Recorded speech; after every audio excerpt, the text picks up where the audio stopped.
Daniel, astig pa rin sa girls. Kapuso star na si Shubi Estrata pinakilig. Alright! Wapakils ang Kapuso TV host at sparkle artist na si Shubi Estrata.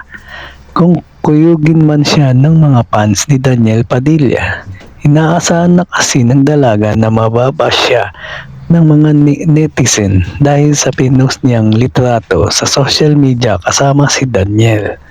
But it turned out, pinusuan pa ito ng mga netizen at sumang-ayon pa sa ginawa nilang paglalarawan sa itsura ng ex-boyfriend ng box office queen na si Kathleen Bernardo. In-upload ni Shubi ang mga picture nila ni Daniel na tinawag pa ng Kapuso star na idol niya. Kuha ang mga litrato sa isang event kung saan nagkita nga ang dalawang celebrity. Thanks for making my childhood happy.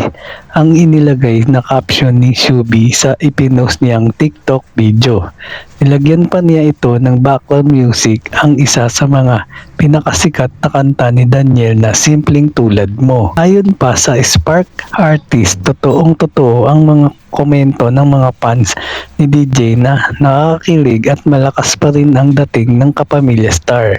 Sinawan ni Shubi sa mga nagkomento na ibang-iba na raw ang looks ni DJ kung ikukumpara noong sila pa ni Kat.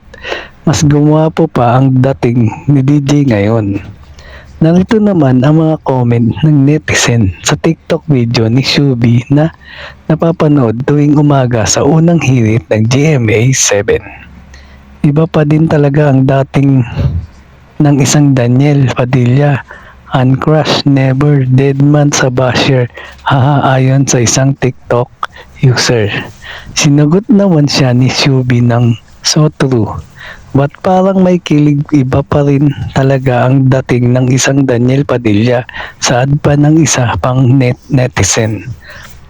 Truthfully, ang pagsang-ayon sa kanya ni Shubi.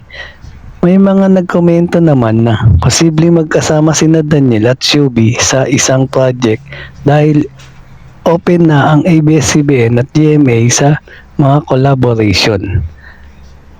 Tila kinilig naman dito ang dalaga at napareply ng winky eyes emojis, lalo na nang sabihin ng isang netizen na may chemist sila. Alright! Thank you for watching po. Follow for more video. Salamat!